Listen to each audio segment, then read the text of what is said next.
Welcome everyone to the Co-Creators Thursday Night Creator Convos. I'm Noelle Marshall, and I'm here with... Hi, this is Bob. Thank you all for being with us. The final Thursday night conversation, 2023. We'll put this in the history books. We'll move on till next year. Susan, it's wonderful to have you here. Kathy, thank you for being our hostess with the mostest and talking with Susan about something that's very, very interesting for those of us that are pilots. Thanks for being here, everybody. Thanks for coming. And I'm going to, before we begin, I'm going to do a little more formal introduction of Kathy. She's going to center us and then introduce our wonderful guest for the night, Susan Stark Christianson. And I'm going to tell you a little bit about the Co-Creators Convergence. So please stand by.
That's a little bit about the Co-Creators Convergence.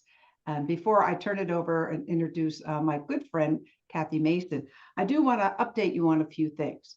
One is that we always are here every Thursday night, except the month of January. We'll be taking a short recess, and we just have a lot of things going on. And I just kind of thought, you know, a little self-care is a-okay. So going to take off the month of January, but I hope you got our newsletter because we had so many wonderful suggestions of other programs that are being offered, all free of charge, available in the month of January. So that's announcement number one. Announcement number two is that I need to update the slide that says that we're going to have a convergence in Costa Rica in October of 2023, because we did. It was fabulous. Maybe some of you missed it, but maybe some of you were there with us. Anyway, you're going to have another opportunity to hang out with co-creators in the oldest mountain range on the planet, the Appalachian Mountains. We're going to the mountaintop, a private retreat center on the mountaintop, 100 acres, beautiful views, and 4,200 feet. And the working title for this, because every year we have a different theme. Last year it was Sacred Peace in Costa Rica. And this year it is Joy for the Mountaintops. And joy, such a high vibration. I see Kathy's, she's always joyful. Such a high vibration that's just a perfect follow-up to peace. So that's the thinking, but we do have the dates October 6th through the 11th. And so you can find out more about it coming here on Thursday nights, except in January, and also on our website or our Facebook page. So let me now introduce my good friend, Kathy Mason, in case there's one or two of you that don't know about this amazing woman, because she's everywhere. So this is about Kathy. She's an Amazon best-selling author, speaker, host of the show Conscious Business Zone, Tuesdays and Thursdays at 12 Eastern, an online sales specialist who works with conscious companies to help them grow. She is psychic and intuitive and can see your soul mission and help you create that vision now. So through her company, Mason Works Marketing, she lovingly supports her clients as a seasoned interactive strategy coach and implementer with a solid background in developing products and publicity across all digital platforms, internet, TV, mobile, in-store marketing, and social networks. She is high energy, as you'll see tonight, cause marketing expert with over 20 years of experience at rolling out cutting edge strategies for business building, communications, implementation, training, and book or e-publication. You can find her at masonworksmarketing.com and her email, Kathy@masonworksmarketing. That's where I always find her.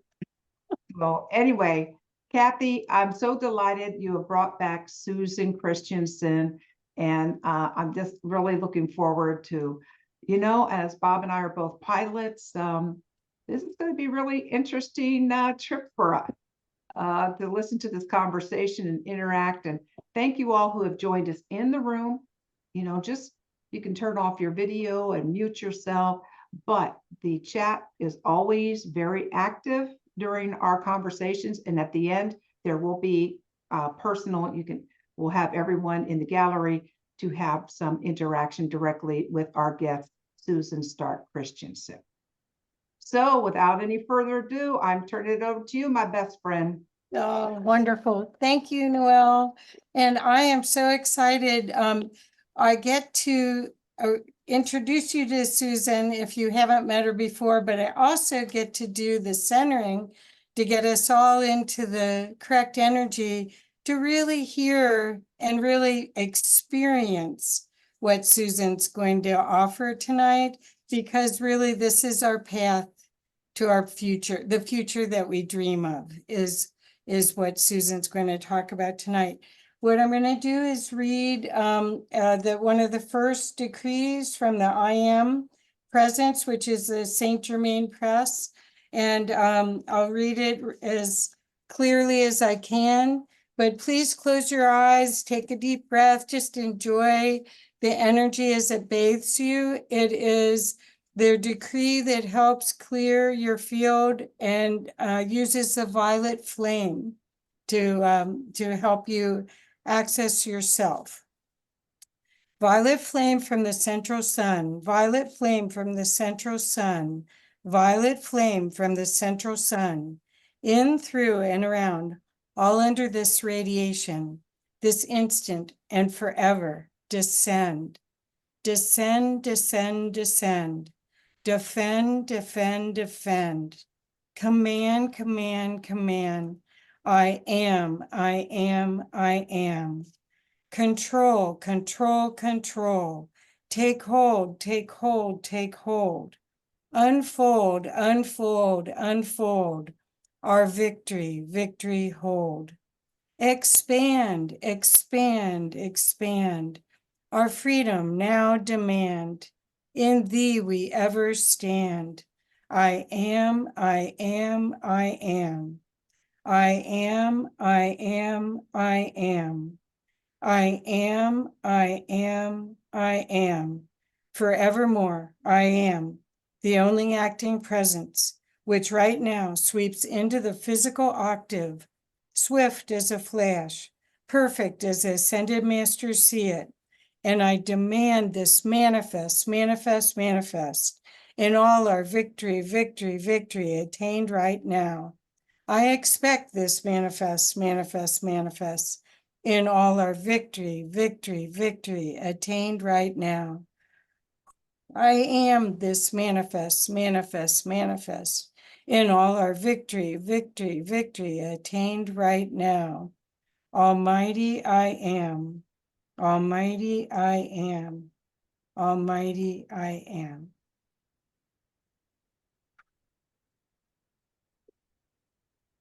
Oh, that was wonderful.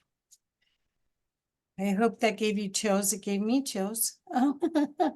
So now I get the wonderful honor of introducing you to Susan Stark Christianson, who's an award-winning author, a film producer, a former journalist, a mother, and a grandmother.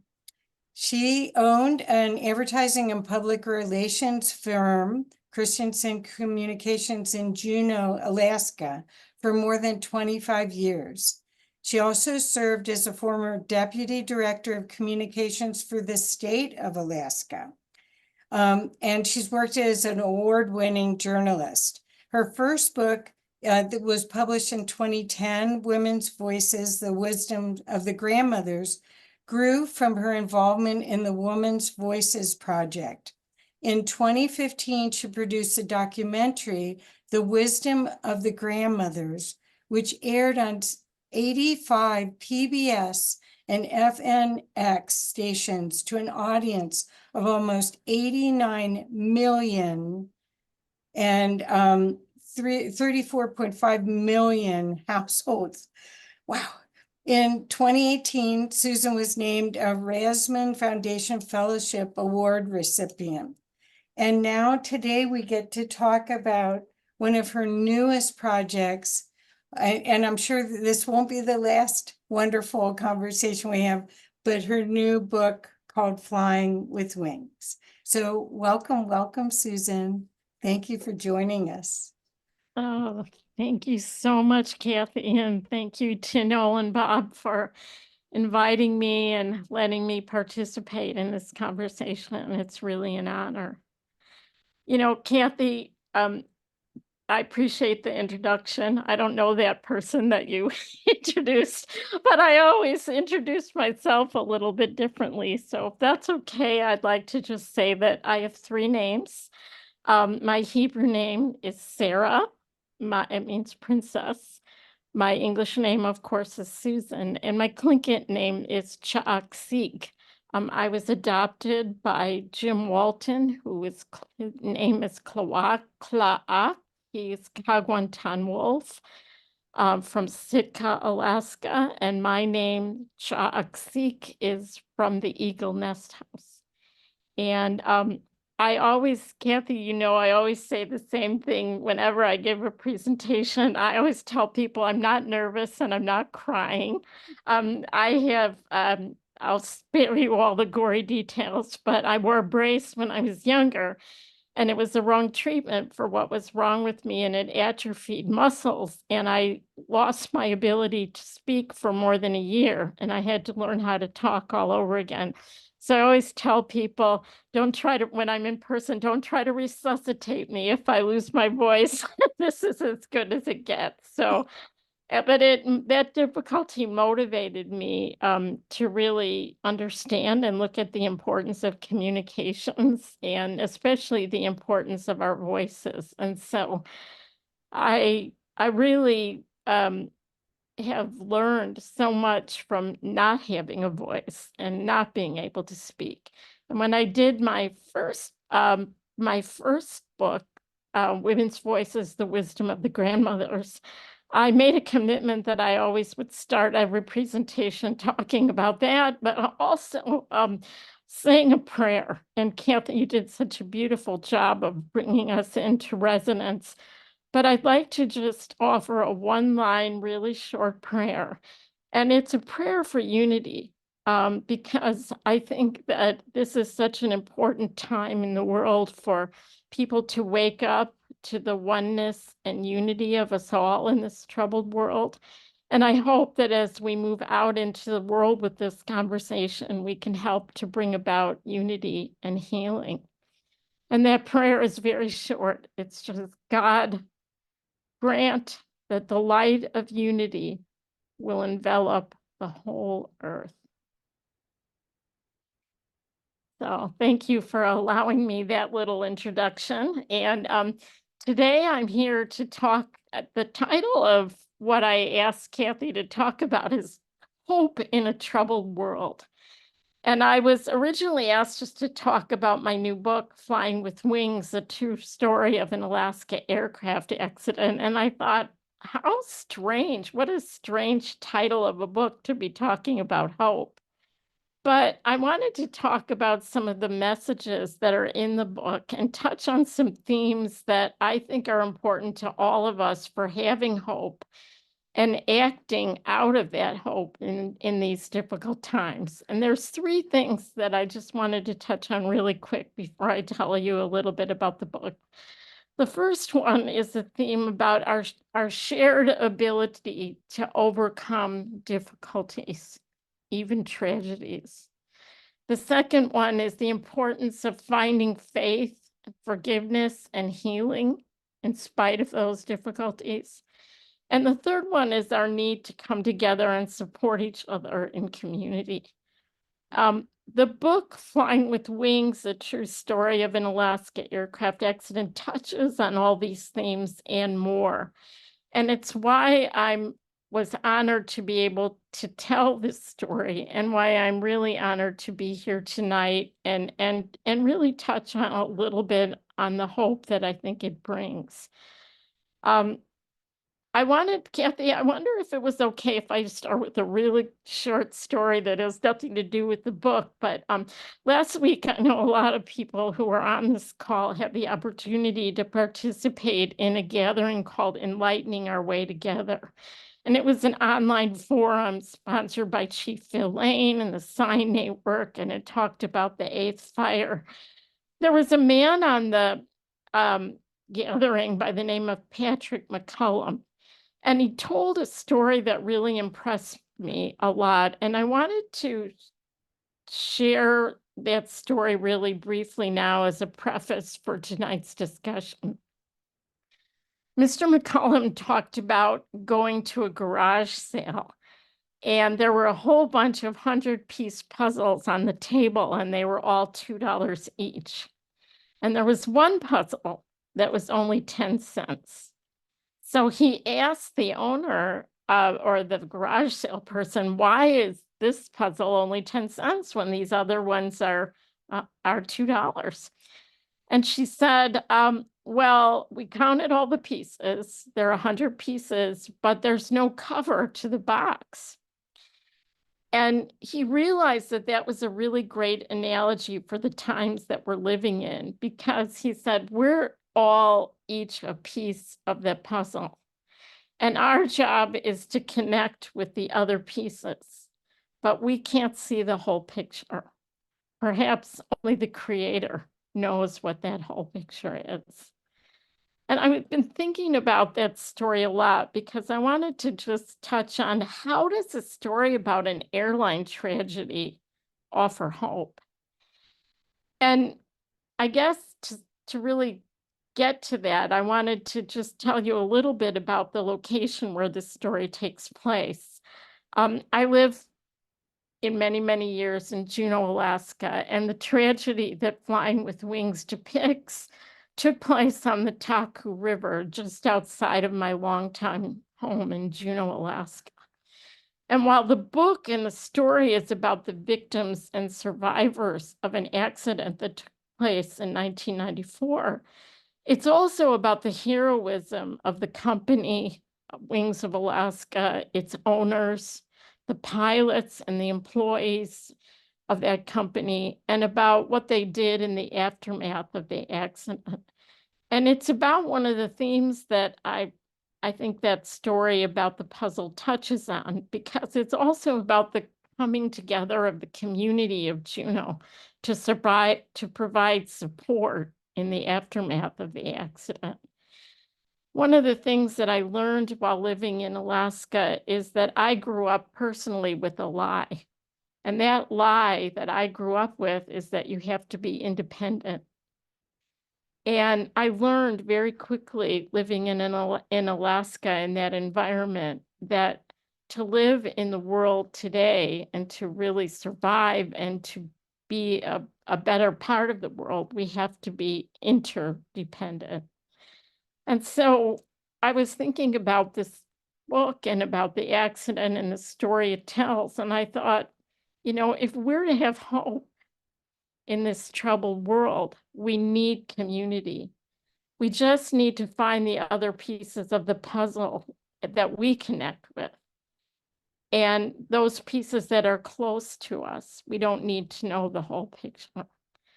And then the second thing that I think the book touches on that gives hope is that some of the answers that we all need are maybe in the small things we do that come out of our own personal set of values put into action.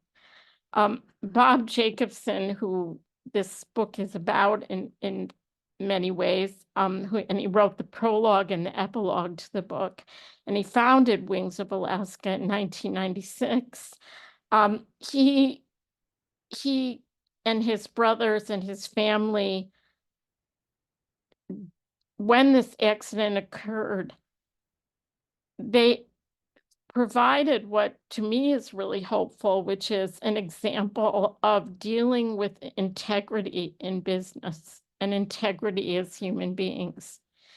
The book recounts how the company and the pilots risked their lives to save the survivors, how Bob and his brother and the Juneau brothers and the Juneau community members went out to find the plane and the victims when the Coast Guard gave up less than 15 hours after the accident, how they struggled with being blamed without the FAA and the powers that be ever really finding the true cause of the accident, which in many ways turned out to be ego and a breakdown in communications. And it also, all of those struggles and all of those factors, I think, are problems or things that we all face in the world today. But Bob felt, and the reason they opened their files to me and allowed me to interview all the people that were survivors and the people who went out and did the rescue, was because he felt like if he could improve airline safety by telling the story of their accident and what really happened and save the life of even one person, then it would be worth it. And I totally agree. And then lastly, the thing that's most important to me that the book details that I think is incredibly important for hope in a troubled world is that we can all heal. No matter how difficult the journey that we go on, we can heal and find forgiveness. And the book recounts the accident, but it also talks about one of the survivors of the accident, who's one of my personal heroes, Rosa Maria Gomar de Vidas, who lost her mother and her 2 children in the accident. And she came back to Alaska 20 years later. And it was in her coming back and sharing that she had adopted 3 children and given those children, Indigenous children from Guatemala, where she lives, a life that they never would have had she not been able to adopt them. And she found a way to heal from this great, great tragedy that she experienced and to find that forgiveness. And I think those are points that, to me, offer hope in the telling of this story and also in my own life. So I just want to open it up to Kathy if you have some questions. I've got a couple clips. What else can I share? Well, I think what we'd love to know more about is the impact that you're talking about for the whole community. And I'm sort of coaxing that story out of you, I hope, of how the other tourist companies came to Bob's assistance. Could you talk about that a little bit?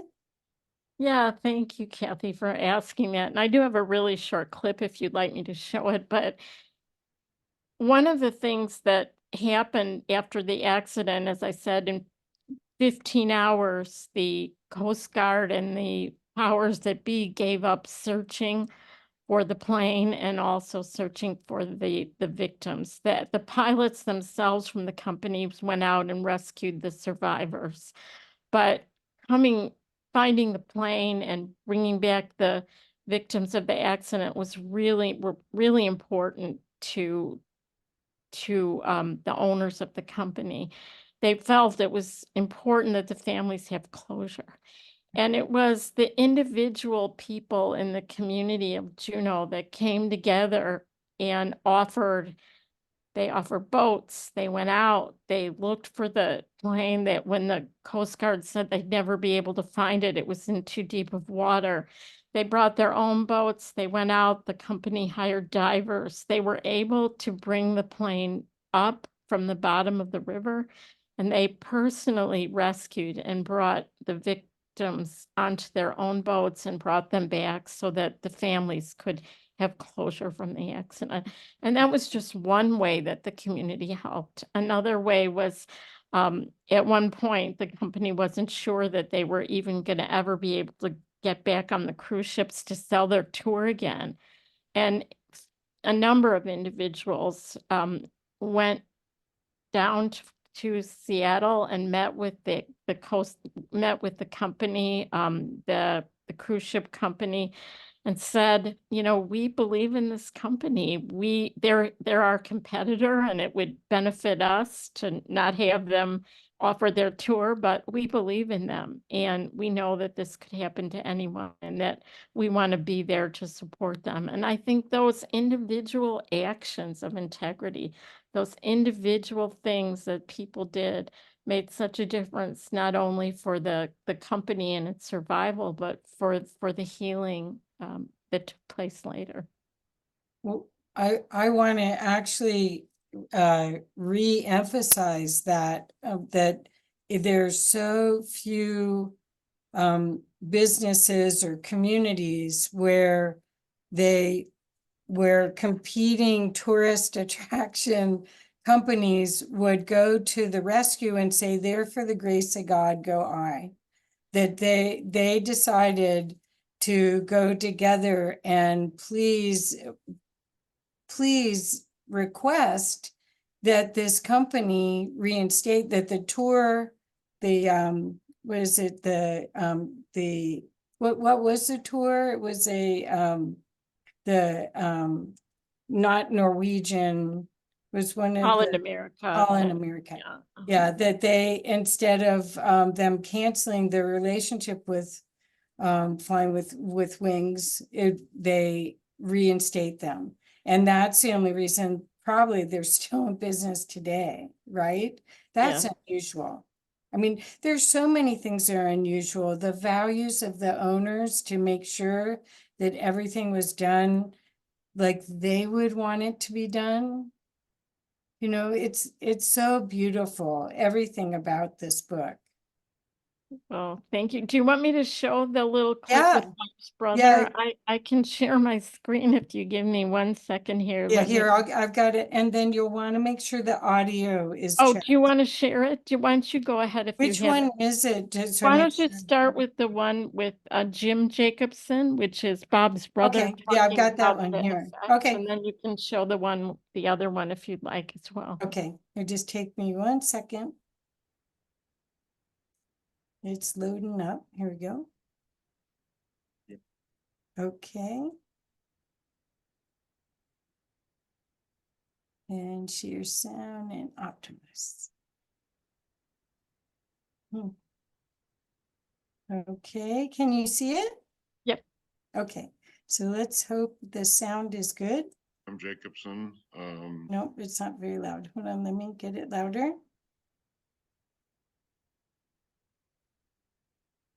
Sorry, I should have had it My up. name is Jim Jacobson. Is that good? Been a commercial pilot for 50 years or so now. And brother Bob and Drew Haig and myself and mother and Karen and all my siblings started Wings of Alaska in 1981. And although I was flying for Alaska Airlines at the time, I did a lot of work with Bob getting things set up, and I was his parts chaser in the lower 48 to get parts and send up there and ferry airplanes to him when he'd buy airplanes down here. So fairly well involved with the airline, but did not fly for the airline commercially. Well, having been through some traumatic experiences with airplanes before, I knew that the employees were going to need help. I had been trained after an incident I had at Alaska Airlines with a critical incidents response program that got started because of our incident. And so my main reason for getting to Juneau was just to support the family and try and get some guidance and counselors for the employees that I knew were going to be severely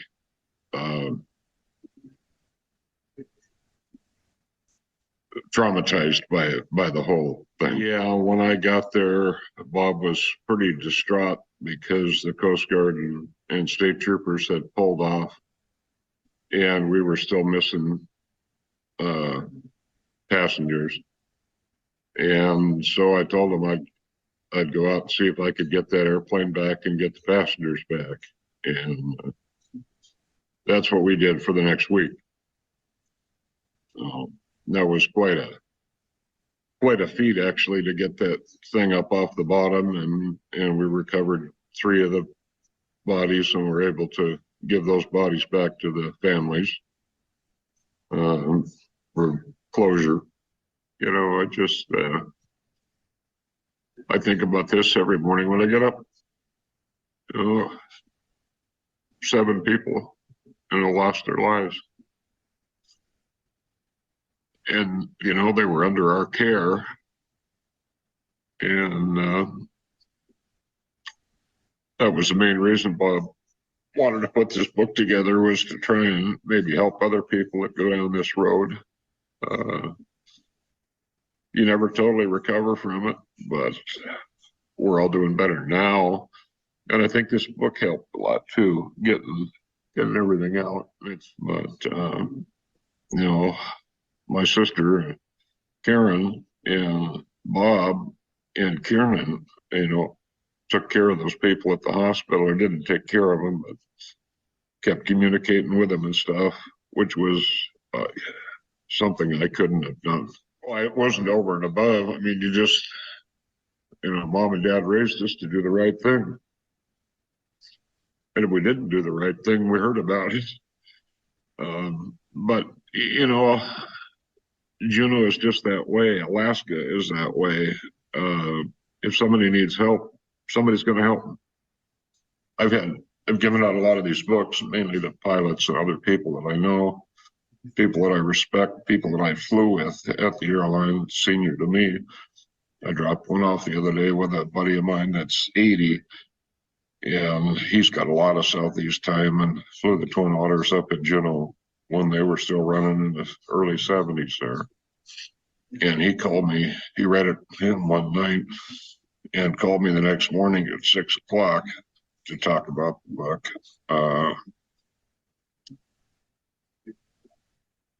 The responses I'm getting from the people that I've given it to, and most of them are in the industry one way or the other, they think it'll really help people that go through traumatic experiences like this, and or situations like this. And you know, you don't have to have torn metal and bloody bodies to really screw some people up. Maybe someday the FAA will open their eyes, and I doubt it, in my lifetime anyway. But yeah, I mean, I think now a pilot can go through marriage counseling if he needs it, but 20 years ago you couldn't. You had to report it.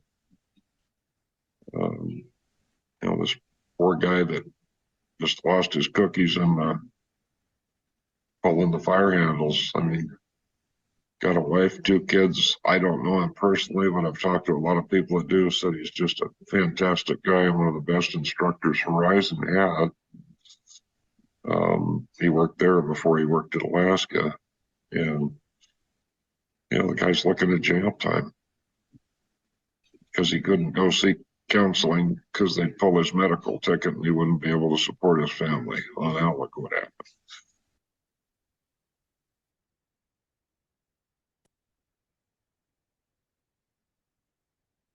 I think that clip kind of illustrates this idea of, you know, doing the right thing for the right reasons, how you were raised, an individual piece.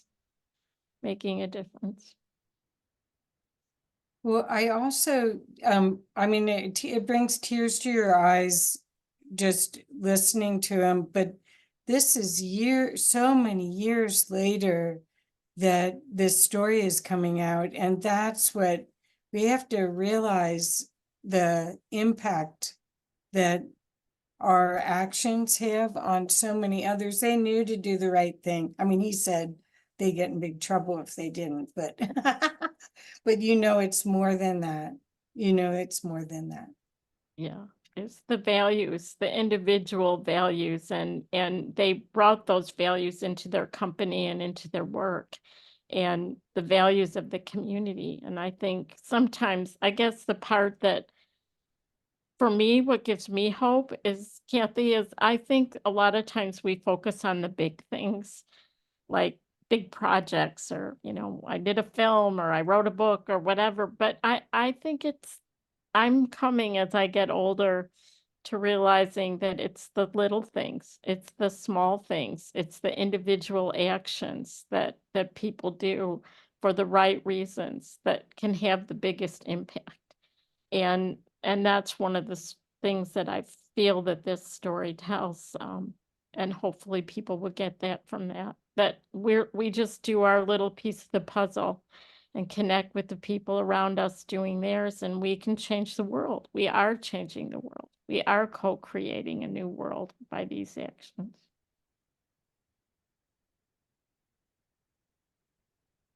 So your experience, the story I remember you telling me, and I think this was 5 years ago, that you were actually in the hospital, or you were somewhere close to the hospital when all of this commotion happened. And so there was so many things, destiny cards that had to be pulled for you to be a part of all of this. Do you want to share a little bit about that? Sure. I was in the emergency room the night the accident happened. I had pneumonia, actually, and I had left work. I was a newspaper reporter at the time, and I left work to and went directly to the hospital because I was having trouble breathing. And they put me on an antibiotic. And as I was laying there getting this antibiotic drip, I heard the code that that there was they called out a code for all the doctors and everyone to come, because the victims and the survivors of the accident were being brought into the hospital. And it turned out that my next door neighbor, we had a 0 lot line home and they were on the other side, and he was the pilot who caused the accident.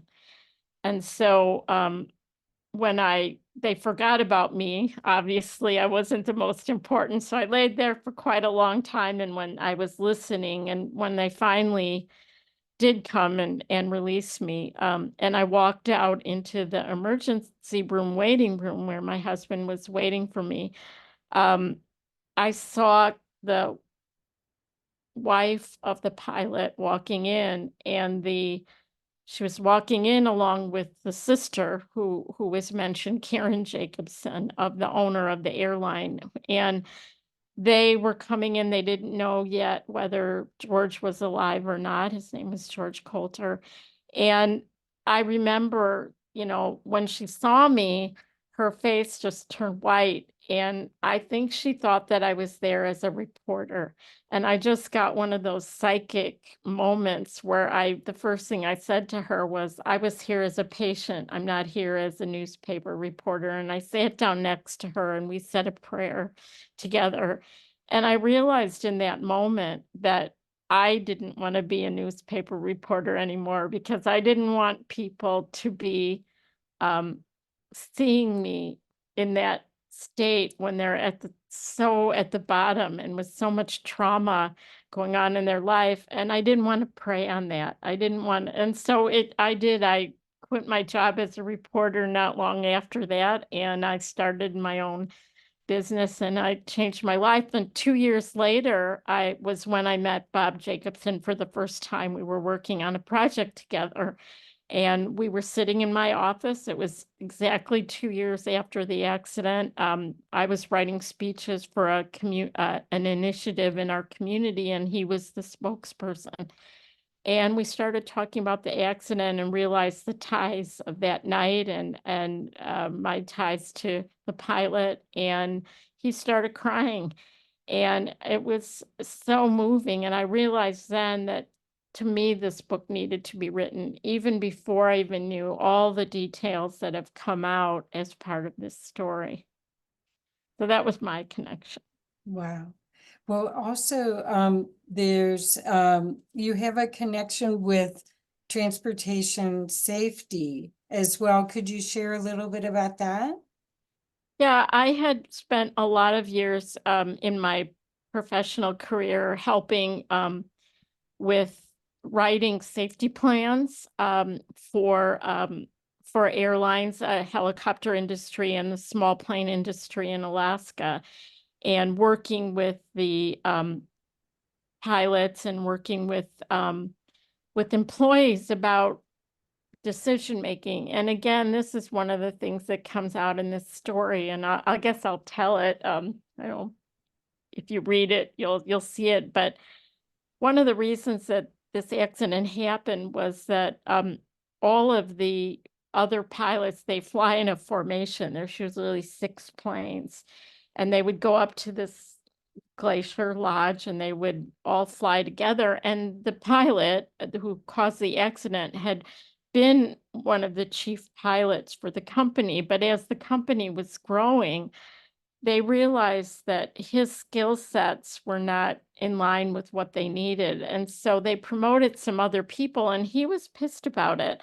So when the lead pilot said, we need to cross over to the other side of the river because the weather is coming in and we all need to go to the other side of the river, he thought in his own mind, I have more experience than all these people put together. I know this river like the back of my hand. It's prettier on the west side. And so he didn't listen, and he continued going, and the fog came in, and he ended up flying into the river. And the conditions are flat like light conditions, similar to what John Kennedy Jr. experienced that killed him in his plane. And so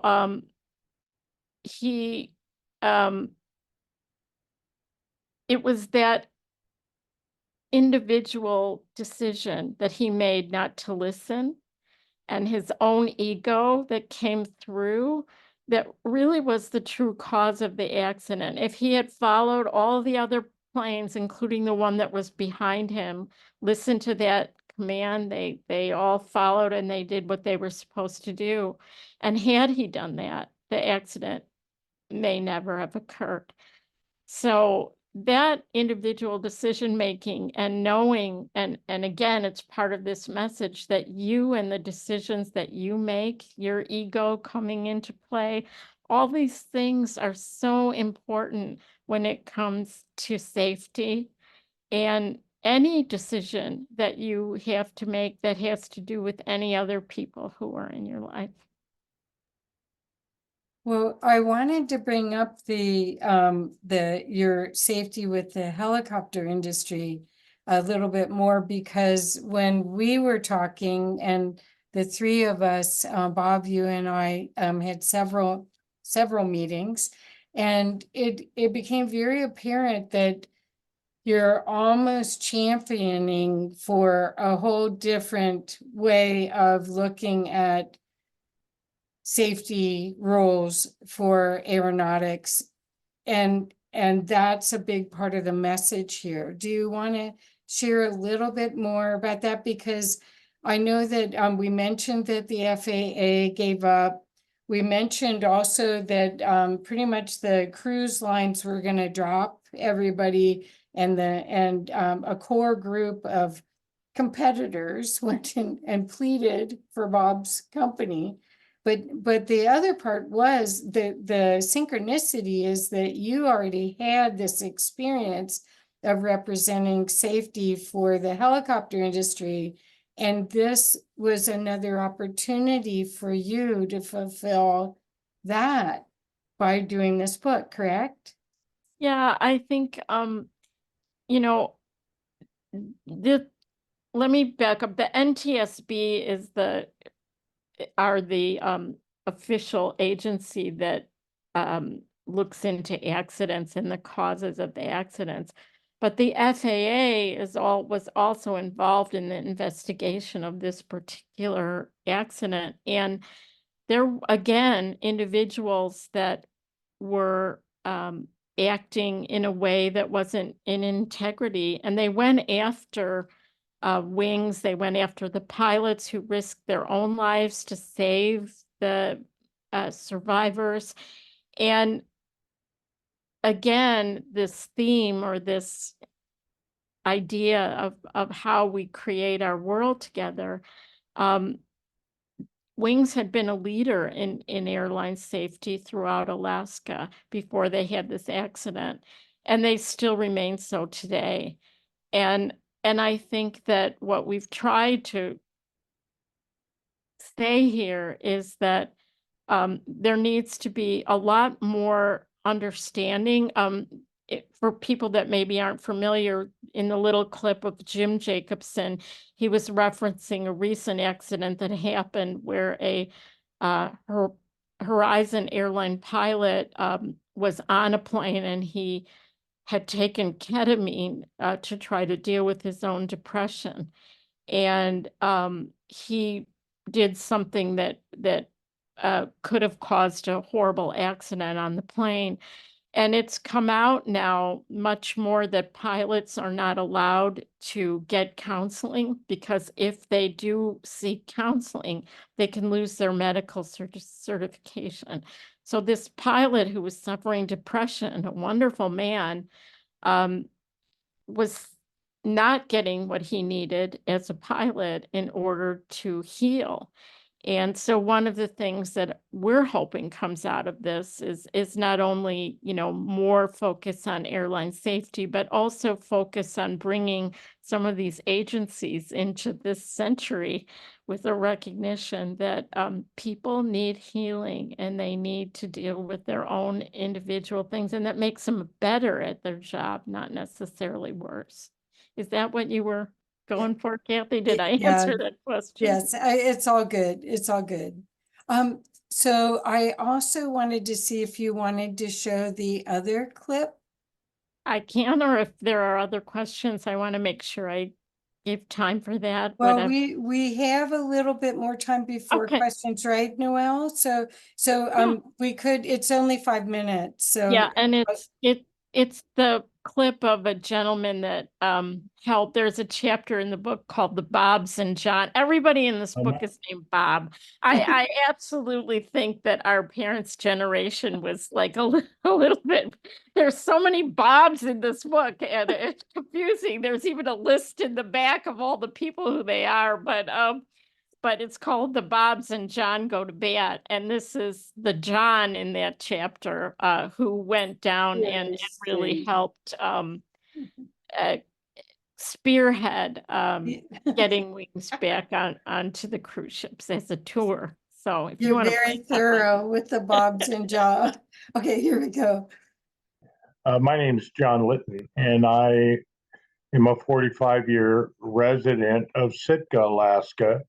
Sitka is just 90 air miles away from Juneau, where Bob Jacobson and his entire family have lived all of their lives. And Bob and I happened to be in the same industry. I had a local sightseeing tour company, as he had Wings, the airline company, and we both were involved directly with being sold on board by the cruise line industry that was coming through Alaska. And even though we competed somewhat for the same passenger to take our programs, as an industry was concerned, we linked arms, we worked together, we tried to grow the industry. And I guess you could say this about Alaska, and for as big as it is, it was really a small town. I had a very close relationship with the CEO, president of Holland America Line, through a couple of different prior situations that I was involved in. And the minute I heard that Wings of Alaska had been cut off from sales from the one company that had 4 ships a week coming through, I knew it was a death nail for Bob. There was no way his business could survive. The same thing if it would have happened to me. If Holland America had stopped selling my tour product on board, I would have been bankrupt within a month. And if you couldn't go to work, you weren't going to survive. So I knew that inherently, and I just took it upon myself to contact 2 or 3 other operators that had independent businesses. We all linked arms as being in the industry together, even though we fiercely fought over the same client to take our programs. And I said, come on, you guys, you're going to go with me. We're going to go talk to Kirk and get this straightened out for Wings, for Bob, and in general. Bob and Karen both were really close friends to me at the time. So that was the reason. I wasn't going to take no for an answer. Within 2 days, we were all on a plane, and the rest kind of was history. And so we were successful. When we left the meeting an hour later, he agreed to put Wings back on. And I think that was a turning point that Bob knew that at least his company wasn't going to dissolve because of the terrible accident that took place. Now, fast forward 25 years, actually over the past 3 or 4 years, I've been very aware, Susan, of your involvement. I'm very familiar with your past writings through your work with APRN, even back in June in the early days. And so I was very aware of what was going on, and I've continued my close friendship relationship with Bob. And as I would occasionally get a draft of what was coming to fruition, I was just so excited about this project. I saw the other side of what this book might do to an industry that needs help. We continue to have these terrible tragedies that take place on a way too regular basis. And if this book can just even take one person and make them stop and think about the choice they make that day while either a passenger or a pilot or a mechanic or a grounds crew person to do their job correctly and follow protocols, then we've saved lives. And this book, you can't put a value to that. What I was very excited to let people see how loved Bob Jacobson is in the community. I mean, that's another part of all of this, is that there's still a lot of emotions. There's still a lot of actually courtesies. When you wrote the book, you printed some up and made sure that everyone that was in the book got a chance to experience it before it went live. And I don't think I've ever heard of that before.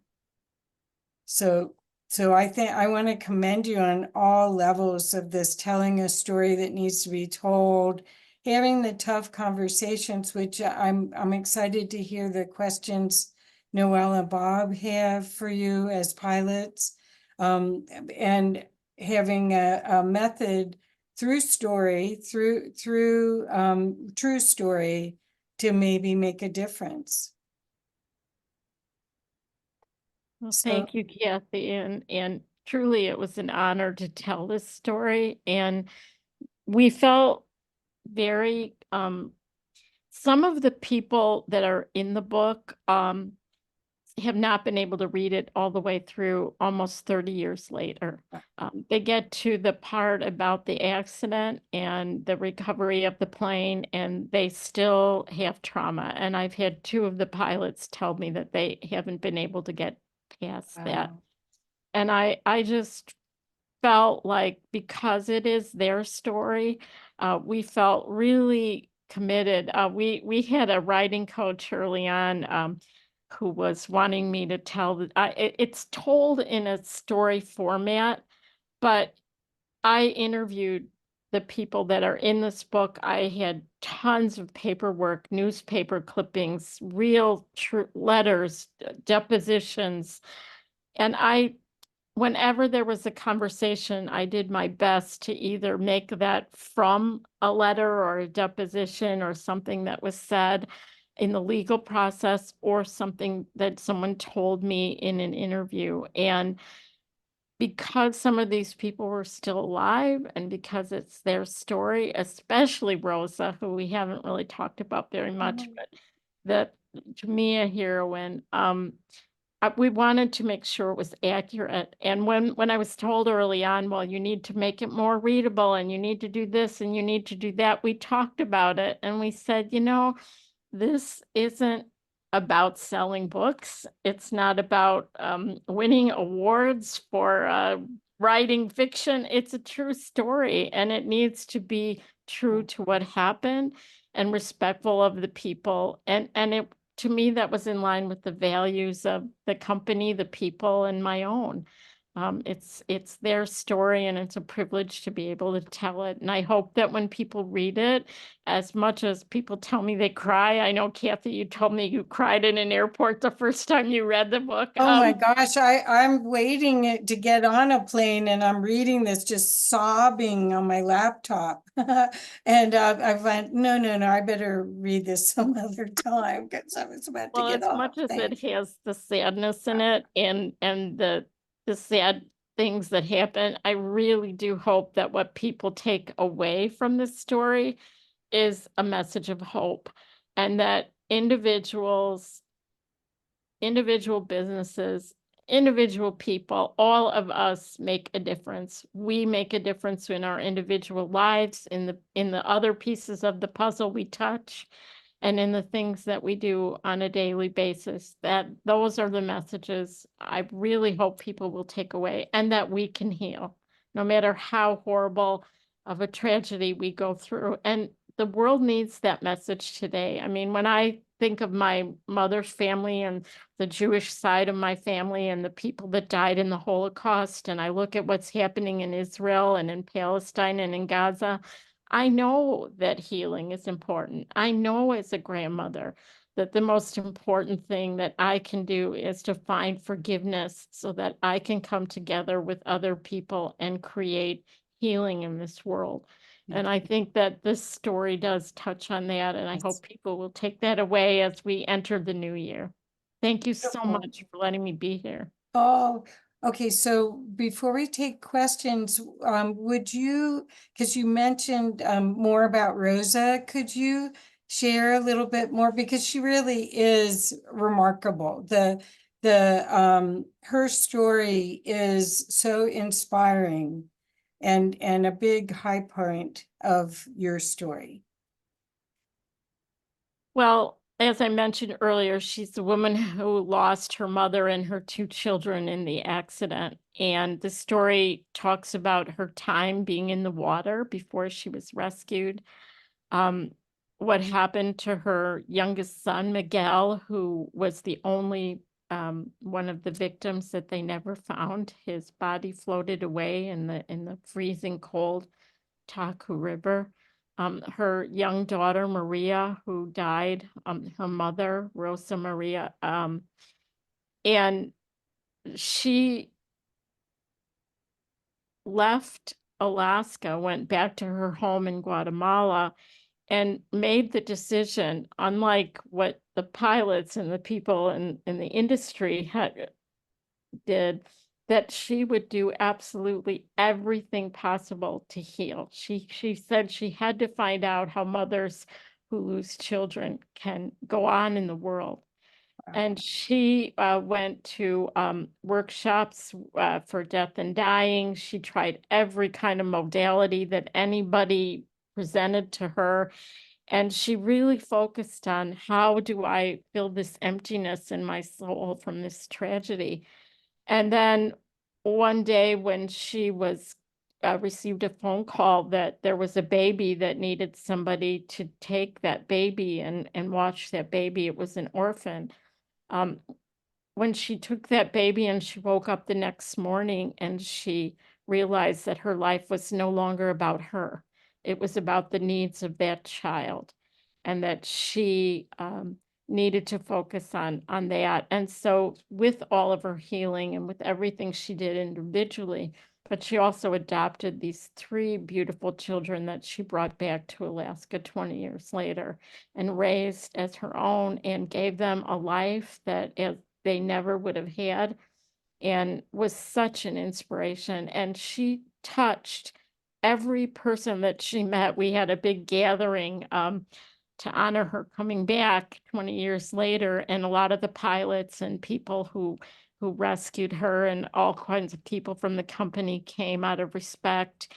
And, she said, I never realized how selfish I was. I never thought about how this impacted all of you. And every single person there was like teary-eyed, like, you and selfish do not go together, because you are such an example of love and the ability for love to overcome tragedy. So her story is a big piece of this, as well as the other survivors. I had the opportunity to interview the son of a couple that died in the accident, as well as another woman who survived, but her partner died.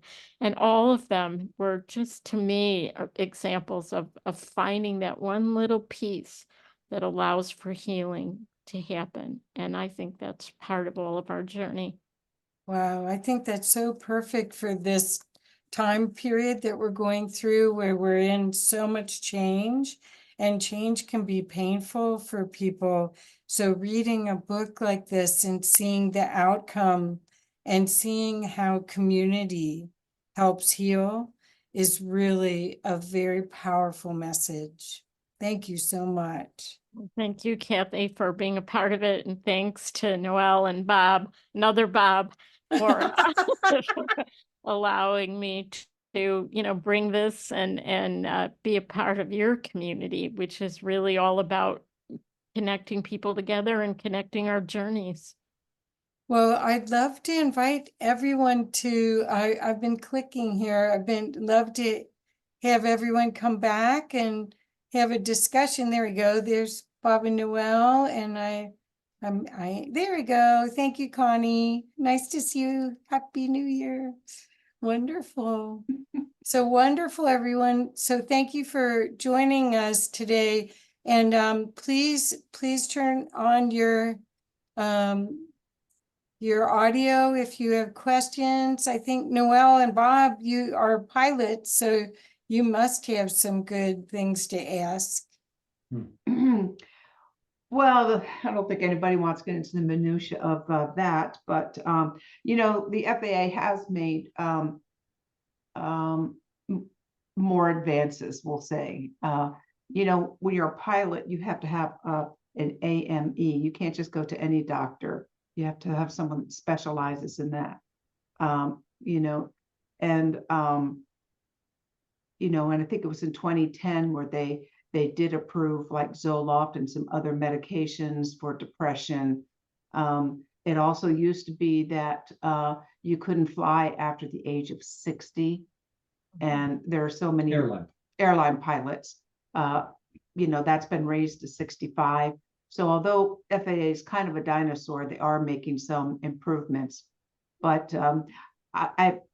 what you've said here, it's like a microcosm. If we could have that for the macrocosm, how these people treated each other and supported each other, what a world we could live in.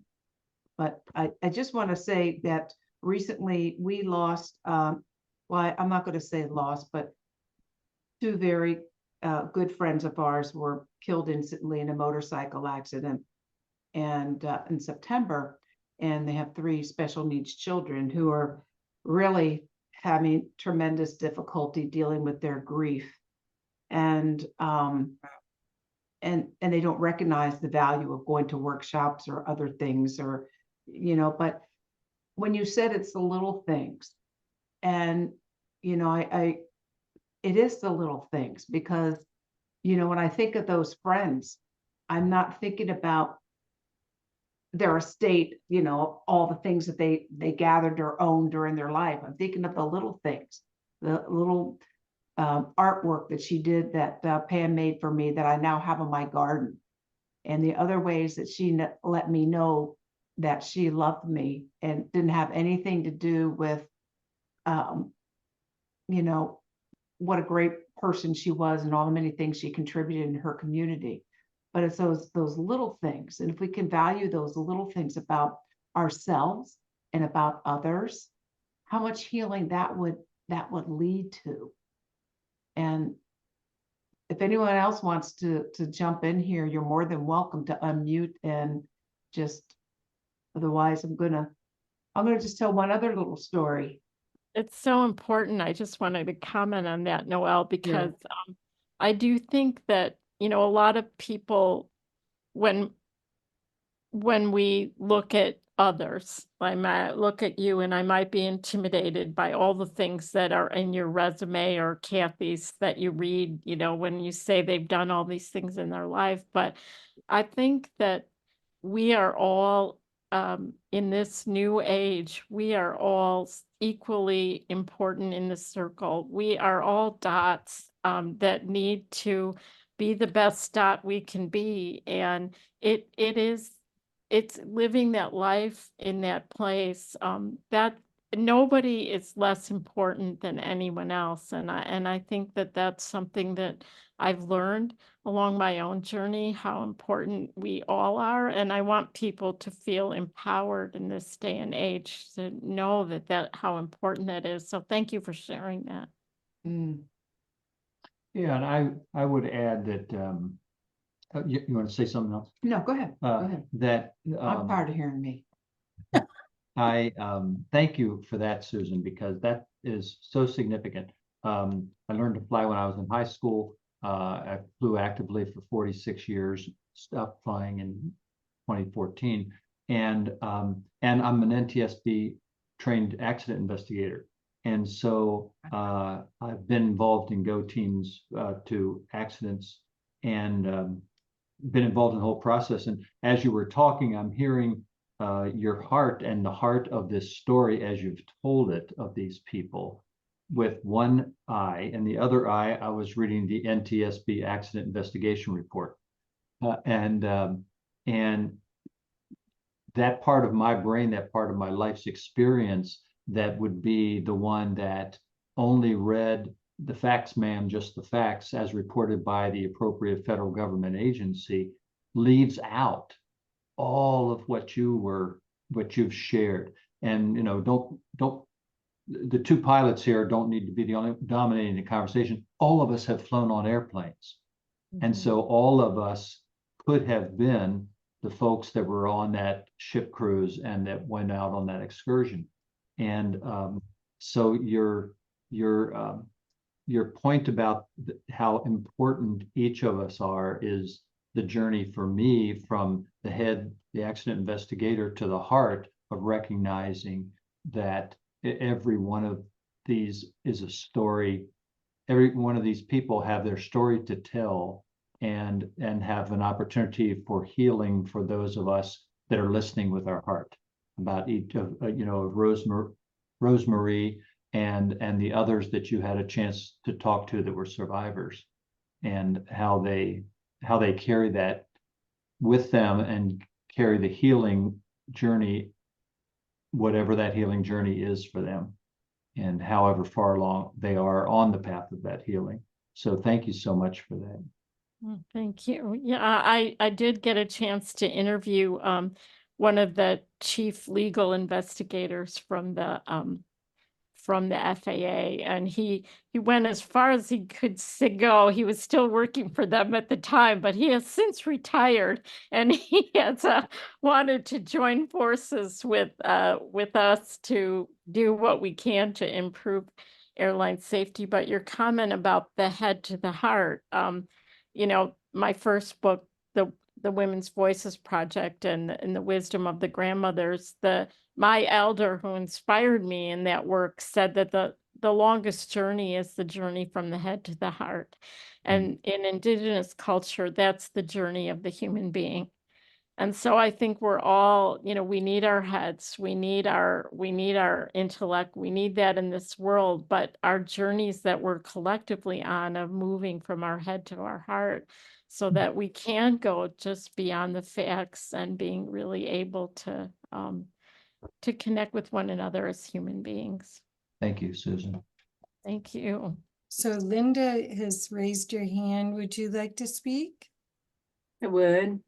So I think one of the things that's really beautiful about what you've demonstrated, Susan, is not only the integrity of those people, of the company, but also how we often come together in a crisis, right? It takes a crisis to get us to recognize, oh, we're all in this together and we need to help each other. And I think that's perhaps the opportunity for us to recognize and to see. I mean, there's a part of me that's like, that's so sad that it takes that for us to get that we need to help each other and to support each other and to be there for each other. But I think it just kind of puts in quotation marks, or however you want to put it, that it brings it out even more, that it's crises. It's like 9/11 in New York City, right? People had this idea about people in New York City being such jerks and, not helping each other and, turning the other way when you see something going on. And yet it changed that city to the extent that it could, right? And I think that's something that's so important to remember. And it's such a wonderful kind of tap on the shoulder, if you will. Does it need to be a crisis, or can we just be kind to each other? Can we just be loving to one another? Can we do something out of the kindness of our hearts, those random acts of kindness, right? So yeah, that was what I wanted to kind of say. Thank you for that. That is such an important point, Linda. I think we are, as a world, in a crisis right now. I mean, we're entering in a crisis, and I think that we have the opportunity to choose kindness and to choose compassion and to choose love and forgiveness. And so thank you for bringing that up, because it's such an important point, that why does there have to be a horrible thing happen to make us realize that by coming together and by being in unity together, we can overcome these difficulties. Right. And what do we call it? We call it coming into our humanity, right? It's like, oh yeah, that's what it means to be human. Exactly. And community, I've often thought the community is from common unity, come together and unity. I mean, that's what we need for hope in this troubled world and solving the problems that we have. So thank you so much, Linda. Yes. And Olivia, would you like to unmute? Thank you. Thank you, Susan and Linda. Thank you for that.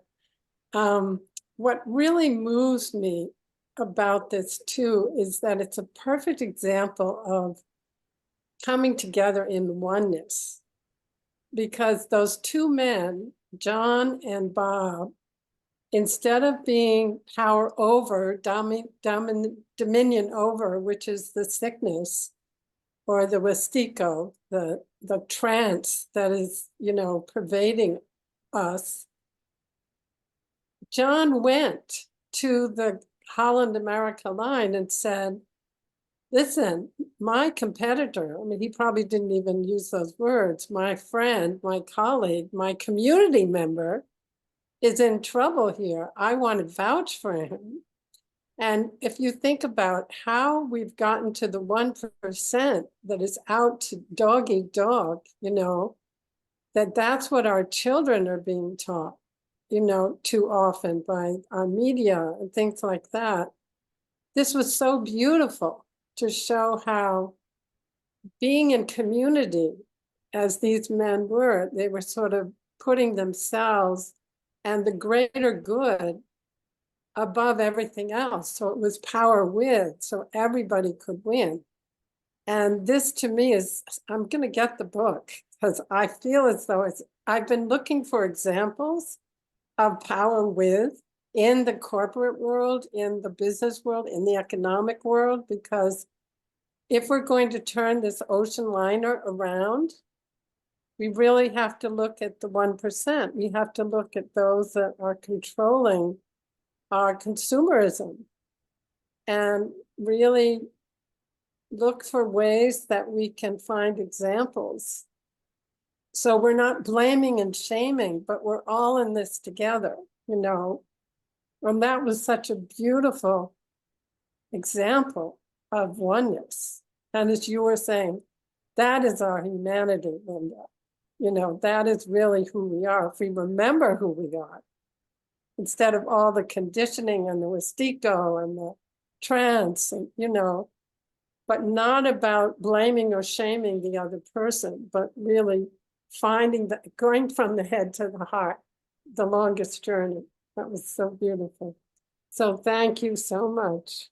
Thank you. Thank you for sharing that. That's so important. And I do think, I know Kathy Mason is all about, you know, the business community and conscious business. And I think, That's again, true. it's that individual consciousness, like we bring it to whatever we're doing. You know, Noel and Bob are a perfect example of that. You know, you're bringing it to your projects, you're bringing it to your work. You're an example of that. And I think that's such a gift.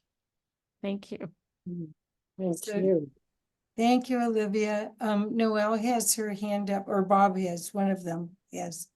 Okay, Noelle does. Please. You know, it's also a wonderful example of forgiveness. And you know, we talked about that, but I'm wondering, the pilot survived, and there were other survivors.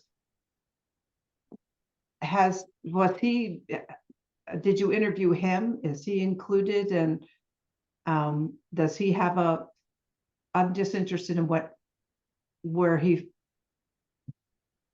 at. Well, yes, we did interview him. And unfortunately, he, because of how this all played out in the courts and everything, he did lose his commercial license and move back to Oregon. And one of the things that happened as a result of this story was we went down and visited. He passed away last year, but we went down and visited him and his wife. And even after all this time, it meant so much to him to know that, you know, he was forgiven by the people that he cared about, and that something positive could come out of the tragedy. I don't know if he ever forgave himself, but he did say that, and he was their family and wonderful people. And I think he recognized, he asked, it's in the book, but when a counselor was sent by the company to go visit him in the hospital, and I think he wanted the other people, the other pilots and other people, to know that he was sorry. And I think he accepted, you know, responsibility for what had happened. And he was a wonderful man. And it's, you know, there's a tragedy to his life too. You know, everybody, and I think that I appreciate you asking about that, because it was really part of the healing of all of this, of telling the story. You know, there's there's something that my elders have taught me, that we need to tell our stories. Mm. And I think in the telling of the stories, we also have the opportunity for healing on all kinds of levels, at every level of telling a story. Absolutely. Wonderful. Okay. Okay, Connie, Linda. Connie, did you want to speak? Yeah. Linda also. Great. Hi, Connie. I'm so happy you told your story in the beginning of your voice and your healing, and how you're passing along healing by giving voice to others, and the importance of the voice and the story being heard for healing. So Mhm. I just wanted to honor you for that, and it adds a great depth to your book and to your life work with your films and everything else. So be sure to share that story. Thank you. Don't be shy. Thank you, Connie. It's, again, it's, I had time in my life when I couldn't speak at all, and when I was learning how to speak again, and so angry about it, and, angry about the wrong treatment and how it affected me and all those things. But coming, that pivot that, that you do when you realize that the creator, you might have a difficulty, but in overcoming that difficulty, maybe you can help someone else with it. So thank you for that. You're just such a beautiful example of, in your own life, of all of these wonderful human qualities. Thank you so much. Well, and thank you. And from our perspective, the trust frequency perspective, everything happens in our life for us, not to us. Yeah. So that's a whole different perspective beyond victim, perpetrator, and all that we're bringing to the table to resolve that paradox of, okay, it's all love. Well, what about all this? We resolve that paradox with our 10 assumptions. So that's our work in the world, to take us to that level. Because until we get there, till humanity gets there, we're still in this lower vibration. Exactly. And the whole key is up and out.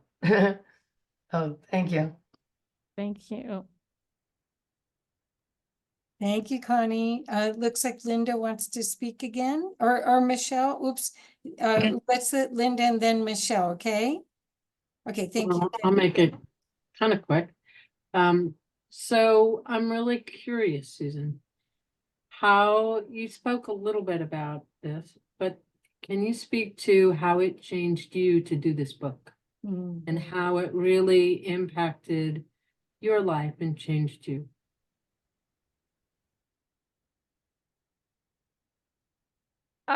Wow, that's a big question. But I think it impacted me in a lot of ways.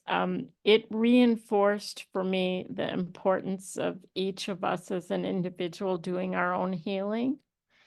And there's a saying in recovery that you can't give away what you don't own. And so I found, as I spoke with these people and interviewed them, some of them 20 years later that would still cry and, and never really shared a lot about how guilty they felt or whatever their experience was. So I learned again about the power of sacred listening, which is something that's been really important to me in my other work, in my work with women, that listening with an open heart without judgment can be a really important aspect of healing, and it recommitted me to that. And I guess in other ways, I've always felt like, the Jacobson family and their work and what they've done was wonderful examples. But I really felt getting this story out there and being a part of whatever comes, it's beyond what I can do or what we can do, but whatever comes out of it or whatever way it helps people, that's really an honor, more important than anything else that I can be doing in my life, is that if I can use whatever gifts I have to tell stories about other people and what they've done or what they're doing and get them to tell their stories, that's worthwhile. And there's a lot of other ways too, but Yeah, thank you for asking it. you have the patience of Job. That's the other way. I know, because I got the book, I think 5 years ago. So, or about that, right? The first version, yeah. So she's been incredibly patient and diligent with walking through this whole collaboration of the gods, most likely. Michelle, did you have a comment you wanted to share? Okay, I don't know that I have much to add, only that I only know Susan from her other work, in her talking circle. So I didn't know that, you were an author, Susan, or about your books. And yet I don't find it surprising. Because you're so humble and you just have such a lovely presence, and you just bring yourself directly in to the situation at hand. And I'm sure I know this book has been a healing experience, and the experience, but I'm trying to articulate something. I'm not sure I have my finger on it yet, but the concept of whatever, well, Connie said it, that if you know that life is acting on your behalf for you, not against you, then the answer is always in front of you. And even though these are heartbreaking stories, and so much catastrophe we're experiencing in the world, crisis and chaos, it's also heart opening. And our way through is finding ourselves in other people and recognizing our foibles and our self-interest, which kind of brings me back to Barbara Marx Hubbard, knowing that the way forward for humanity is I think what Susan exemplifies is service to the good of the whole. And not the self-interest and the pilot's self-interest, and knowing his healing, and that healing that we all have, that self-interest that gets in our way and causes our suffering, so it's just huge work on many levels when you look at it that way. And I'm just honored to know you, Susan, and to have uncovered this more depth that I knew was there. Thank you so much. Well, thank you, Michelle. You're just such a beautiful person to know. I'm honored to know you. Thank you for your kind words. Well, Margot put in the chat, which she's right here, she could say it. Thank you, Susan, for developing and being a piece of the big puzzle. Thank you, Margot. perfect. That circles us right back to the beginning of your talk tonight. So we're going to close now. I want to thank you, Susan and Kathy, bringing us another wonderful guest. And thank you all for sharing in this time. And I just want to remind you that we're going to take a little hiatus in the month of January, but we'll be back February 1st, starting off with Laura Lumbee, who has written 11 books and is the founder of the Order of the Magdalene. And Margot is smiling because she lives in Oshkosh, Wisconsin, where I have recently been spending a lot of time with my friend Margot. And we had wonderful coffee with Laura and a couple others. Stana was there. And so I'm just so honored that Mary Jones, and Mary thanks on Jones, yeah. Facebook, yeah. that she's going to start us off on our new year, February 1st. So you're all welcome. And thank you so much again, Susan. When I heard about this book, I said, yep, gotta get her back. Gotta get her back. Well, thank you so much for all you do. And thank you for everyone who's listening and who's been on and asked questions. And of course, Kathy, thank you as well. So it's really been an honor. Thank you, you, everyone. one and all. Happy New Year. Happy New Year. Thank Make you. it a good New Year. one. Thank you. Mwah. Thank Thank you. you so much. Many blessings.